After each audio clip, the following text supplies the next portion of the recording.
अब जिसको अच्छी चीज भी अच्छा नहीं दिखाई देता तो उसके लिए आप क्या कर सकते हैं? उसको लिखने दो ना, वो हमारा ही काम कर रहा है। उसने कहा ऐसे कैसे आप कह सकते हैं? लोग बोलते थे, रोज प्रश्न मेरे सामने खड़े होते थे। मैंने कहा देखो, दाल तभी अच्छी लगती जब उसमें तड़का लगता है, और वो तड़का हमेशा कोई जीरे का लगाएगा तो उसका कालापन तो दिखाई देगा वहां पे। तो कहने लगा ये बात तो सही है। तो हमने कहा ये दाल में तड़का है, इसको पड़ने देना चाहिए, चलने देना चाहिए, दाल स्वादिष्ट होगी। आयोजन तभी है जब एक तरफा चलेगा तो फिर उसमें उसका मजा समाप्त हो जाएगा, आयोजन का मजा समाप्त होगा। ये कुछ ना कुछ नेगेटिव टिप्पणी भी दिखनी चाहिए, लोगों को लगना चाहिए कि इनकी दृष्टि नकारात्मक है, इनको हमेशा नकारात्मक ही दिखाई देगा, लेकिन उसमें लोग अपने आप ही अच्छाई खोज लेंगे। और मैं देखता था उस मामले में कि पहली बार इंटरनेशनल मीडिया ने महाकुंभ के कवरेज को पहले के आयोजनों की तुलना में कुछ सही परिप्रेक्ष्य में रखने का प्रयास किया। मुझे याद है जब 2019 में हम प्रयागराज में कुंभ का आयोजन कर रहे थे, उस आयोजन में यूनेस्को इसे मान्यता दे, प्रधानमंत्री जी के पहल पर यूनेस्को ने मानवता के मूर्त सांस्कृतिक धरोहर के रूप में प्रयागराज के कुंभ को एक महत्व दिया।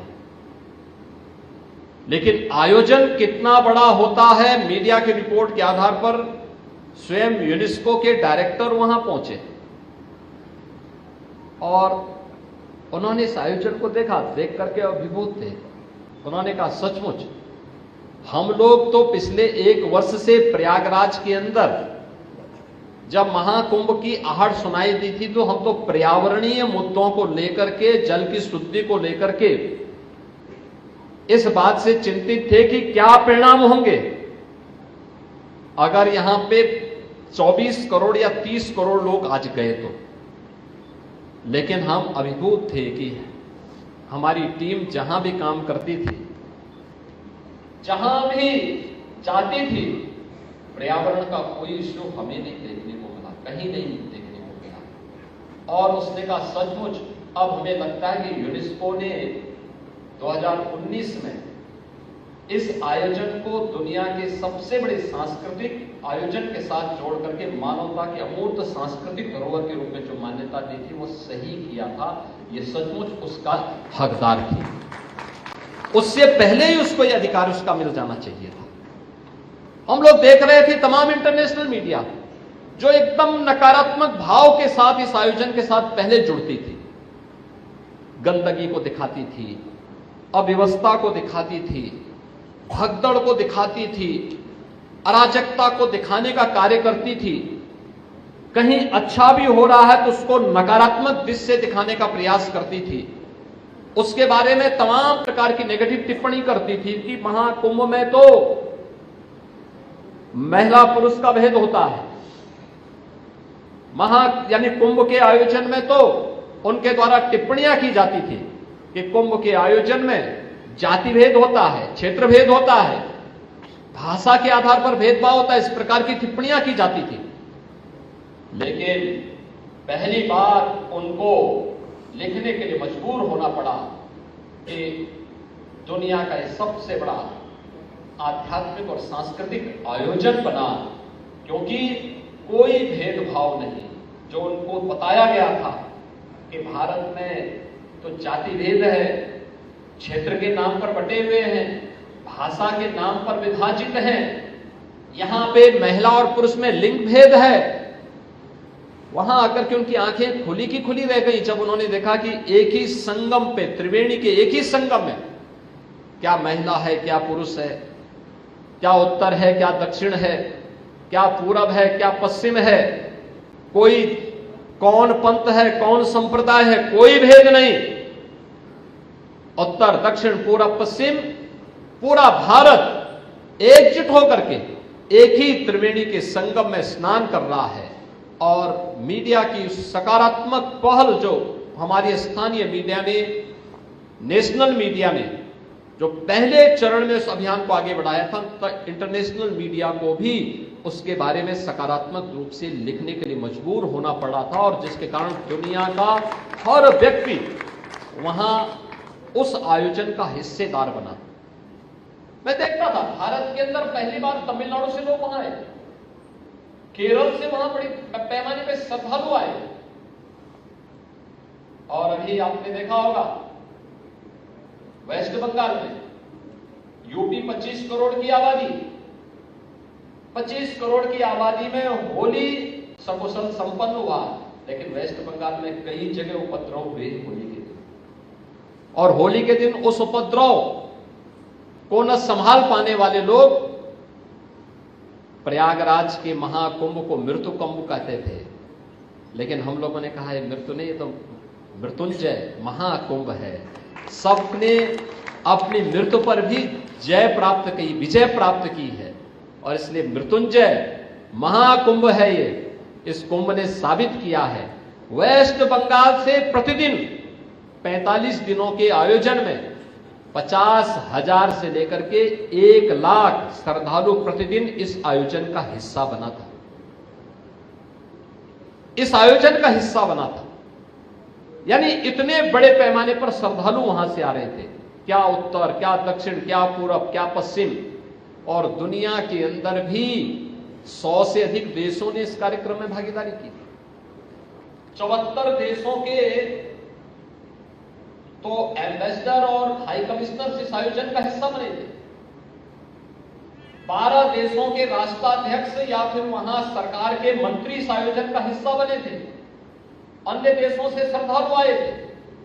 हम देख रहे थे कि अप्रवासी भारतीयों में कितनी ललक थी। 90 साल 95 साल की उम्र में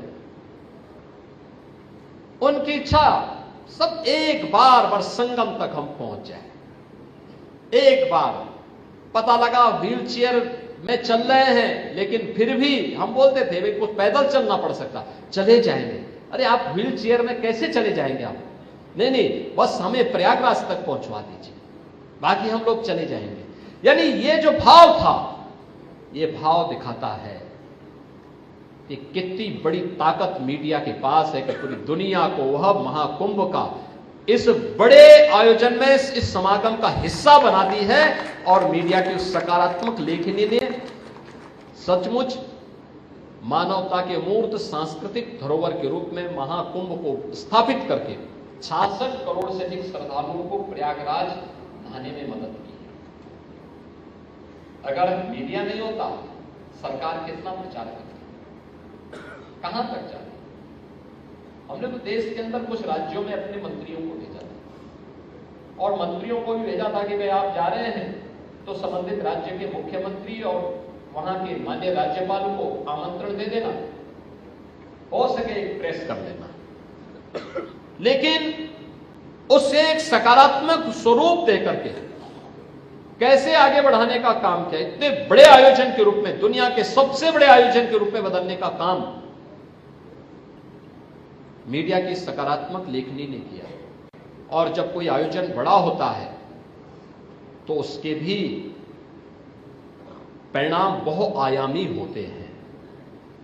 इस समाज को जोड़ने का तो आधार बना, एक भारत श्रेष्ठ भारत का तो आधार बना ही, लेकिन संस्कृति भी समृद्धि का कारण बन सकती है। आस्था भी आजीविका का माध्यम बन सकती है। कि आपने देखा होगा, पहली बार यह भी देखने को मिला होगा, और उस भाव को हम लोगों ने बहुत नजदीक से महसूस किया। और मैं तो बार बार इसीलिए कहता था, मैं जो जैसे देखने के लिए आया था उसको उस प्रकार की दर्शन महाकुंभ के आयोजन के साथ हुए थे। जिसने जैसा देखा उसको ऐसे भाव, जिस भाव के साथ गया था उस भाव के रूप में उसको वह नजारा वहां देखने को मिल रहा है। लेकिन मीडिया की भूमिका थी, मीडिया ने इसे सकारात्मक रूप से आगे बढ़ाया। मीडिया की समाज के प्रति जन जागरण में बड़ी भूमिका हो सकती है, और उस भूमिका के साथ मुझे लगता है कि आज के दिन पर उसकी सबसे बड़ी आवश्यकता है, क्योंकि सोशल मीडिया प्लेटफॉर्म आज की युवा पीढ़ी उसका उपयोग बेहतर तरीके से कर रही है। उसके पास कम समय होता है कि वह टेलीविजन देख सके या न्यूज़पेपर का अवलोकन कर सके। वह डिजिटल फॉर्म में सभी न्यूज़पेपर भी हैं, चैनल भी हैं, उन सबको उसके माध्यम से वो देखता है, अपने अनुसार उसका अवलोकन भी करता है, उसकी समीक्षा भी करता है। बहुत सारे लोग इस प्रकार के प्लेटफॉर्म का दुरुपयोग भी कर देते हैं, नकारात्मकता फैलाने में, समाज के प्रति विद्वेष का भाव पैदा करने में, राष्ट्र की जन चेतना को झकझोरने की बजाय उसको नेगेटिव दिशा में, एक नकारात्मक दिशा में भी ले जाने का कुछ प्रयास करते हैं। लेकिन उससे इतर हमें एक सकारात्मक भाव के साथ एक चौथे स्तंभ बन करके उस भूमिका को, अगर हम भी जिस भूमिका के लिए मीडिया जानी जाती है, उस भूमिका के साथ हम अपने इस कार्यक्रम को प्रभावी ढंग से आगे बढ़ाएंगे तो यह न केवल लोकतंत्र के लिए बल्कि देश की सुरक्षा के लिए, संप्रभुता के लिए और एकता के लिए भी एक बड़ा कार्य होगा। मीडिया की सकारात्मक भूमिका को आगे बढ़ाने में एक प्लेटफॉर्म का काम संबंधित मीडिया ग्रुप तो करते ही है, लेकिन विभिन्न मीडिया ग्रुप से जुड़े हुए पत्रकार भी, उनके संपादकगण भी और बहुत सारे स्वतंत्र पत्रकार भी एक मंच पर आ सके, एक प्लेटफॉर्म उन्हें बैठने के लिए प्राप्त हो सके। हर जनपद में राज्य सरकार के द्वारा अपना सूचना विभाग भी गठित होता है। मीडिया के प्रति शासन की जवाबदेही के एक माध्यम बने। ये केवल सरकार का प्रचार करेंगे इसलिए नहीं, बल्कि समाज के प्रति मीडिया की भूमिका को और प्रभावी ढंग से आगे बढ़ाने में, इसकी भूमिका को प्रभावी ढंग से आगे बढ़ाने में सरकार भी कुछ योगदान दे सके, इस दृष्टि किया गया है। मुझे प्रसन्नता है कि गोरखपुर में प्रेस क्लब का अपना एक अत्याधुनिक भवन भी बनकर के तैयार है और उस भवन का बेहतर उपयोग हो। एक केवल मीडिया से जुड़े हुए, विभिन्न मीडिया ग्रुप से जुड़े हुए वरिष्ठ पत्रकारगण, स्वतंत्र पत्रकार, समाज से जुड़े हुए, विभिन्न तबके से जुड़े हुए अन्य गणमान्यों की उपस्थिति वहां पर हो। समय समय पर हम लोग उस प्लेटफॉर्म का उपयोग जन चेतना को जागरूक करने में कर सकें। आवश्यकता पड़ती है तो वहां पर हमें कभी कभी राज्य शासन से जुड़े हुए वरिष्ठ नौकरशाहों को भी किसी एक स्पेसिफिक विषय को लेकर के, वहां यानी राज्य शासन से जुड़े हुए मंत्रियों को भी, केंद्रीय सरकार से जुड़े हुए मंत्रियों को भी, केंद्र शासन से जुड़े हुए विभिन्न मंत्रालयों से जुड़े हुए सचिवों को भी, विभिन्न देशों के जो राष्ट्रदूतावास हैं उनके अधिकारियों को भी इसमें आमंत्रित करके एक डिबेट को, एक चर्चा परिचर्चा को आगे बढ़ाने के लिए अपने आप को तैयार करना चाहिए। स्वस्थ लोकतंत्र की सबसे बड़ी ताकत है संवाद। अगर हमारा संवाद बाधित होगा तो निश्चित है वहां से संघर्ष शुरू होगा। वो एक संघर्ष की शुरुआत होती है और संघर्ष हर हाल में टलना चाहिए, हो सके तो टालने का प्रयास करना चाहिए। लेकिन जब असंभावी हो तो तभी उस दिशा में कदम आगे बढ़ाने चाहिए, अन्यथा उसको टालने के प्रयास होते रहते हैं।